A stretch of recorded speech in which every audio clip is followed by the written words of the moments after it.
الحمد لله رب العالمين والعاقبة للمتقين. الصلاة والسلام على أشرف الأنبياء والمرسلين نبينا محمد وعلى آله وصحبه ومن تبعهم بإحسان إلى يوم الدين. أما بعد، فإن أصدق الحديث كتاب الله، وخير الهدي هدي محمد صلى الله عليه وسلم، وشر الأمور محدثاتها، وكل محدثة بدعة، وكل بدعة ضلالة، وكل ضلالة في النار. وما قل وكفى خير مما كثر وألهى، وإنما توعدون لآت وما أنتم بمعجزين. صلى الله عليه وعلى آله وصحبه ومن تبعهم بإحسان إلى يوم الدين. السلام عليكم ورحمة الله وبركاته. شنوندگان عزیز و برادران نهایت گرامی، و امروز از سلسله درس های ما که اعلان شده از ماهیت دولت اسلامی که با دو مرحله و با دو دفعه آن را شرح دادیم، و امروز با یاری الله سبحانه و تعالی قسم دوم درس ما که آن صفات خوارج، آنه که در نصوص یعنی با قرآن و سنت و با اقوال علمای سلف چگونه صفتهایشان و اصولشان را و عقیدهشان را بیان کرده شده است، برای شما عزیزان شرح و توضیح داده می شود، تا اینکه ما از خوارج حقیقی، آنه که قرآن و سنت و اقوال صحابه و تابعین و محدثین و فقها و مفسرین در این بابت وارد شده است، تا اینکه آن را بشنویم و از حقیقتشان باخبر شویم، و بعد از آن در مرحله سوم قضاوت کنیم، واقعیت دولت اسلامی را به پیش آوریم، عمل کرد و عقیده و منهج آنان را مقایسه کنیم، و بعدا انشاء الله که برای شخصی که با حجت بیان مسئله لازم بود، انشاء الله که خود قضاوت خواهد کرد. لذا امروز درس ما از دو قسم عبارت است. قسم اول عقیده دولت اسلامی،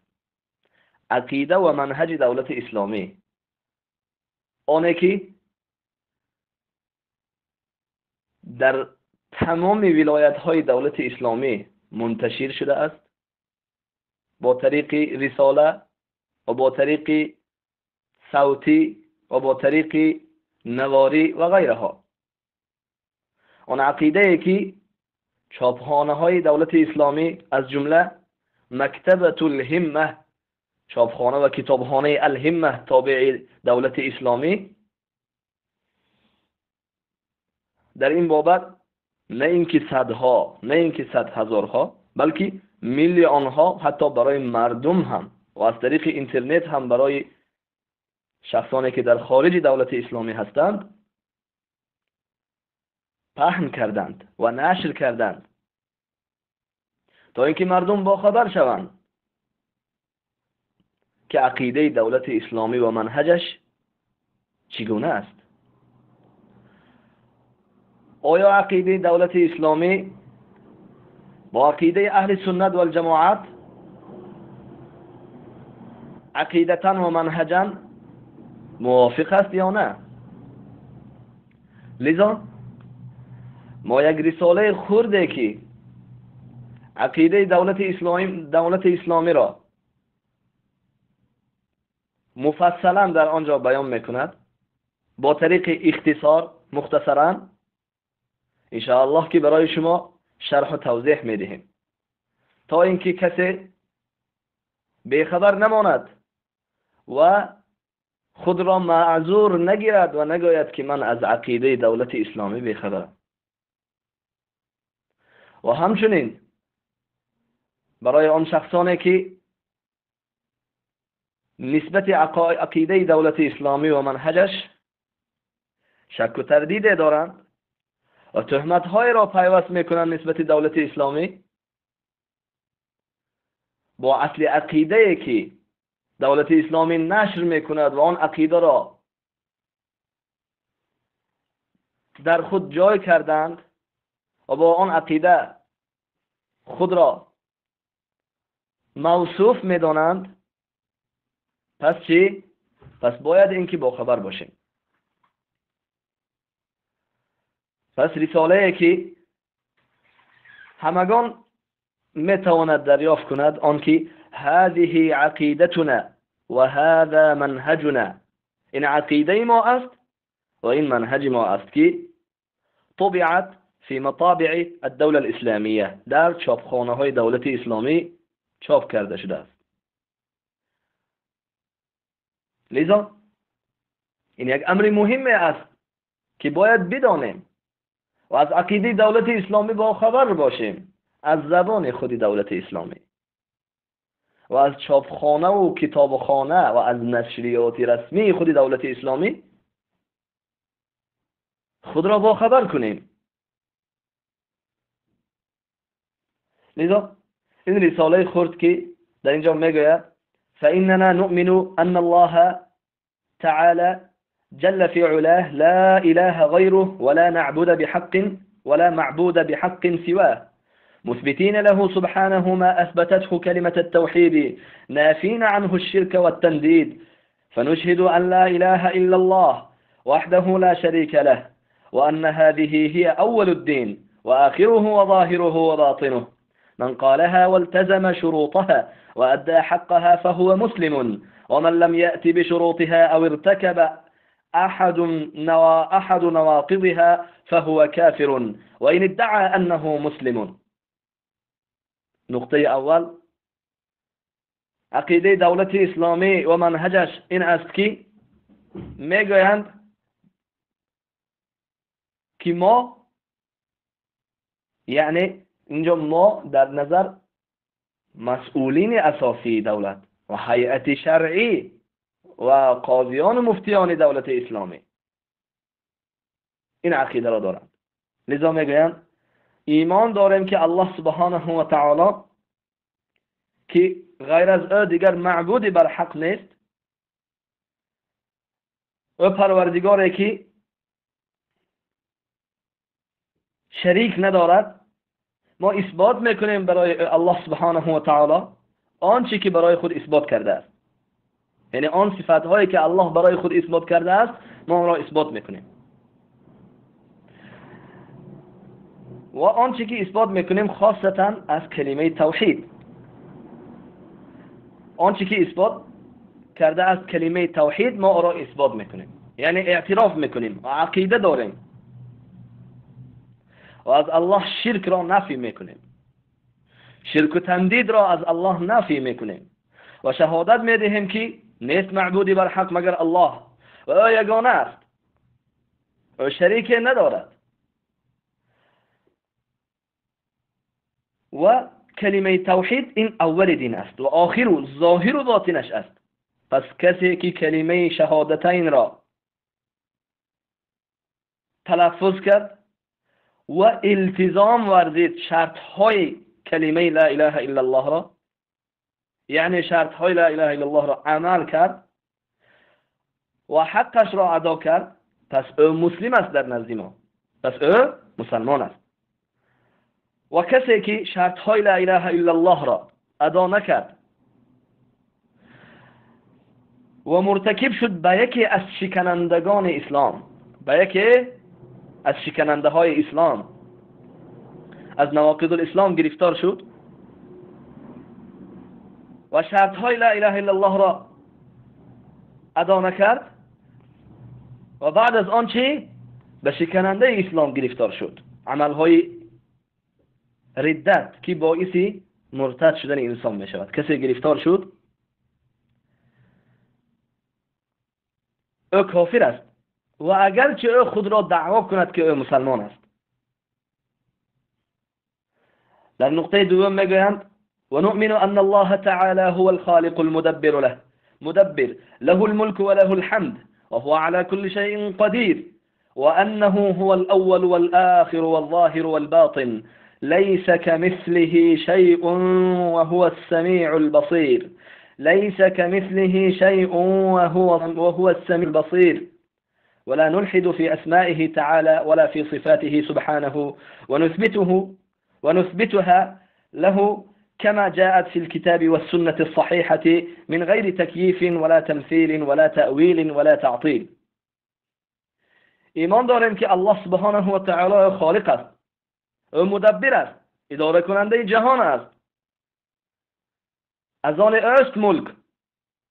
و از آن اوست حمد و شکر. او الله به همه چیز قادر است، او اول است و آخر است، او ظاهر است و باطن است، به او چیز مانند نیست. او سمیع و بصیر است، شنوا و بینا است. و در باب نامها و صفتهای الله ما الحاد نمی‌ورزیم، یعنی اینکه نه در صفاتش و نه در نامهایش. ما اثبات میکنیم هر آن نام و صفتی که در قرآن و سنت، هر آن صفتی که از صفتهای الله و هر نامی که از نامهای الله در قرآن و سنت با روایت صحیح البته در سنت نبوی وارد شد، بدون اینکه کیفیت دهیم صفتهای الله را، کیفیت و چگونگی، بدون اینکه مثال آوریم و بدون اینکه تأویل کنیم صفاتهای الله را و بدون اینکه تحریف و تعطیل کنیم، معنای باطل را آورده، معنای حق را از بین بردن و غیره ها را، یعنی دولت اسلامی در اینجا در باب توحید اسماء و صفات، نامها و صفات الله سبحانه و تعالی بیان کرده ایستاده است که این عقیده اهل سنت و الجماعت است. یعنی نه کیفیت دادن و نه مثال زدن و نه تشبیه کردن و نه تأویل و تعطیل و تحریف. و باز میگویند و نؤمن ان محمدا رسول الله صلى الله عليه وسلم إلى الخلق كافة إنسهم وجنهم يجب اتباعه وتلزم طاعته في جميع ما أمر به وتصديقه والتسليم له في جميع ما أخبر به ونلتزم مقتضى قول الله تعالى فيه فلا وربك لا يؤمنون حتى يحكموك فيما شجر بينهم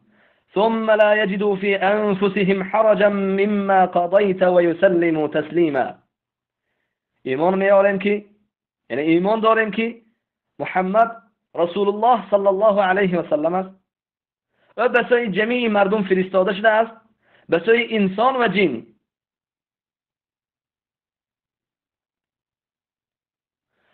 و واجب است پیروی کردن، یعنی فرض است پیروی کردن پیامبر صلی الله علیه و سلم و ملتزم بودن در اطاعتش در جمیع آنچه که پیامبر صلی الله علیه و سلم امر کرد و تصدیق کردن آن خبرهایی که پیامبر صلی الله علیه و سلم از گذشته و حاضره و آینده پیامبر صلی الله علیه و سلم خبر دادن، آن را تصدیق کردن است و تسلیم شدن در جمیع آنچه که خبر داد و التزام ورزیدن، پابند بودن با آنه که به این آیتی که تقاضا میکند بر مقتضایش التزام ورزیدن که الله در سوره نساء آیه 60 میفرماید قسم به نام پروردگارت ایماندار حسابیده نمی شود، یعنی ایماندار نمی باشند حتی اینکه در وقت نزاع و خلافاتشان توی پیامبر صلی الله علیه وسلم را حکم نگیرند و بعد از آن بر حکمی که تو رسول الله صلی الله علیه وسلم یعنی در بین آنها قضاوت کردی، فیصله کردی، در قلبشان از آن حکم اون حرج و ناخوشی نباشد از آنه که قضاوت کردی و تسلیم کامل باشند به حکم الله و رسولش. و این آیت را حجت کرده دولت اسلامی عقیده اش را بیان میکند که این طور عقیده دارند و میگوید ونؤمن بملائكة الله المكرمين وأنهم لا يعصون الله ما أمرهم ويفعلون ما يؤمرون وأن حبهم من الإيمان وبغضهم من الكفران. و باز میگویند در نقطه دیگر که و ایمان داریم به ملائکه های الله سبحانه و تعالی که آنها ملائکه های مکرم هستند و آنها معصیت و گناه نمی کنند با آنچه که الله امر کرد و فرمانشان داد و یفعلون ما یؤمرون. همچنانه که الله سبحانه و تعالی می فرماید ملائکه ها اجرا میکنند هر امری که الله سبحانه و تعالی به آنها القا کرده است و هر امری که به آنها فرموده است. و در دوامش میگویند که دوستداری ملائکه از ایمان است و بد دیدن ملائکه از کفر است. و نؤمن بأن القرآن کلام الله تعالی، قرآن سخن الله است. باز عقیده خودشان را در باب قرآن که این موضوع ها را باید دقت دهید که هنگامی که صفات خوارج را ما بیان میکنیم در آنجا مقایسه باید کرد. ونؤمن بأن القرآن كلام الله تعالى بحروفه ومعانيه وأنه صفة من صفات الله تعالى ليس بمخلوق ولهذا وجب تعظيمه ولزم اتباعه وفرض تحكيمه. ایمان داریم که قرآن سخن الله است، با حرفها و معناهایش سخن الله است و سخن الله این صفت از صفاتهای الله است و قرآن مخلوق نیست. قرآن مخلوق نیست بلکه صفت از صفت الله و سخن الله است. از همین لحاظ فرض از تعظیم کردنی بزرگ شماریدن قرآن و فرض از پیروی کردن یا اینکه اجرا کردن فرموده هایش و همچنان فرض گردانیده شد حکم کردن با قوانین قرآن و همچنان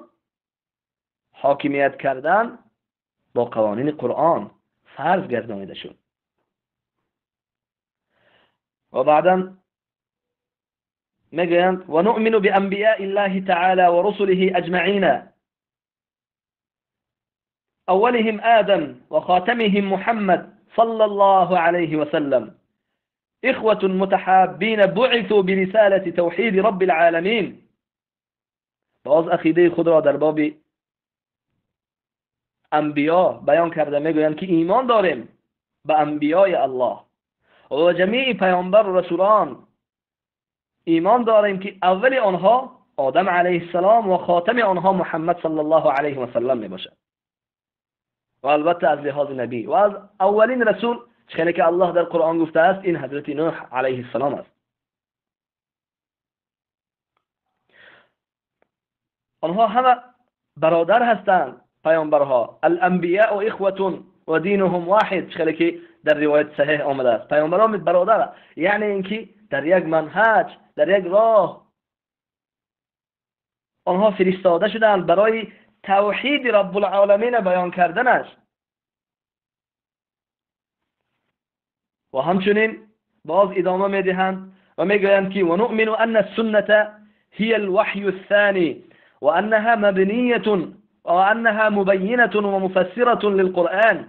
وما صح منها لا نتجاوزه لقول احد كائنا من كان ونتجنب البدع صغيرها وكبيرها. ایمان داریم که سنت یعنی حدیث های رسول الله صلی الله علیه و سلم این وحی دوم است بعد از قرآن و اون قرآن بیان کننده و مفسر قرآن است و مفسر از برای قرآن است و آن حدیث هایی که صحیح وارد شده است با سخن کسی آن حدیث را ترک نمی کنیم. و آن شخص کیه نباشد فرقی ندارد و از بدعت دوری میکنیم. آن بدعتی که خرد است و یا بزرگ، از بدعت خودداری میکنیم، اجتناب میورزیم. و حب نبینا صلی الله علیه و سلم فریضة و قربة و بغضه صلی الله علیه و سلم كفر ونفاق. ولحب نبينا صلى الله عليه وسلم نحب أهل بيته ونوقرهم ولا نغلو فيهم ولا نبهتهم ونترضى عن الصحابة كافة وأنهم كلهم عدول وبغير الخير عنهم لا نقول وحبهم واجب علينا وبغضهم نفاق عندنا ونكف عما شجر بينهم وهم في ذلك متأولون وهم خير القرون. و نیز می فرمایند دوست داشتن ما پیامبر صلی الله علیه و سلم را فرض است و تقرب به سوی الله است و بد دیدن پیامبر صلی الله علیه و سلم کفر و نفاق است. ما با سبب دوست داشتن ما پیامبر صلی الله علیه و سلم را دوست می‌داریم، اهل بیتشان را احترام میکنیم، ولیکن در حق آنها غلو نمیکنیم، از حد نمیگذاریم. و همچنین راضیگی را در حق صحابه ها بیان میکنیم که الله آنها را راضی باشد، کافتا از جمیع صحابه ها. و همه صحابه ها عدول هستند، یعنی آنها اهل عدل یا اینکه اهل تقوا، آنه که صحابه ها همه صفت عدل را دارند که این یکی از صفت های اساسی صحابه است. و غیر از سخن خیر نسبت آنها چیزی نمیگوییم. و دوست داشتن صحابه واجب است و بد دیدن صحابه نفاق است. و آنه که اختلاف و مشاجره که در بین صحابه ها شد ما از آن خودداری میکنیم و با وجود همین هم آنها با تأویل بودند، با اجتهاد و تأویل بودند و آنها بهترین عصر را سپری کردند، یعنی آنها اهل بهترین عصر بودند. و نؤمن بالقدر خیره و شره كل من الله تعالى وأنه سبحانه له المشيئة العامة والإرادة المطلقة، وأن ما شاء الله كان وما لم يشأ لم يكن، وأن الله تعالى خالق أفعال العباد، وأن للعباد اختيار أفعالهم بعد إذن الله، وأن قضاءه وقدره سبحانه لا يخرج عن الرحمة والفضل والعدل. ایمان داریم که به تقدیر نیکی و بدی همش از جانب الله است و الله سبحانه و تعالی مشیت عام، اراده و مشیت عام و مطلق از آن الله است و الله هر چی که خواهد می باشد و اگر هر چی نخواهد نمی باشد. و الله سبحانه و تعالی خلق کننده فعل های بندگان است. افعال بندگان مخلوق است، الله خالقش است و بندگان اختیار دارند برای فعل هایشان، یعنی بعد اذن الله. و قضا و قدر الله سبحانه و تعالی یعنی البته بیرون نیست از رحمت و فضل و عدل پروردگار. ونؤمن أن عذاب القبر ونعيمه حق يعذب الله من استحقه إن شاء، وإن شاء عفى عنه. ونؤمن بمسألة منكر ونكير على ما ثبت به الخبر عن رسول الله صلى الله عليه وسلم، مع قول الله تعالى يثبت الله الذين آمنوا بالقول الثابت في الحياة الدنيا وفي الآخرة ويضل الله الظالمين ويفعل الله ما يشاء. و همچنین ایمان داریم بر اینکه عذاب قبر و نعمتش، عذاب و نعمت قبر حق است. الله کسی را خواهد، آنه که مستحق عذاب است، خواهد عذاب میکند اگر خواهد، و ان شاء عفا عنه، و اگر خواهد عفو میکند. و ایمان داریم که به مسئله منکر و نکیر، آنه که با حدیث های صحیح از رسول الله صلی الله علیه و سلم وارد شده است و آنه که در آیت آمده است، و همچنین و نؤمن بالبعث بعد الموت و بالیوم الآخر و نؤمن بعرض الأعمال والعباد على الله تعالى ونؤمن بيوم الحساب والميزان والحوض والصراط وأن الجنة حق والنار حق. و ایمان داریم با دوباره بازگشتن انسانها بعد از موتشان در روز قیامت. و ایمان داریم همچنین که در روز قیامت اعمال بندگان عرضه می شود، حساب و کتاب می شوند. و ایمان داریم که روز قیامت و ترازو و حوض کوثر و پل صراط و همچنین جنت و دوزخ حق است. و نؤمن بأشراط الساعة ما صح منها عن النبي صلى الله عليه وسلم وأن أعظم فتنة منذ خلق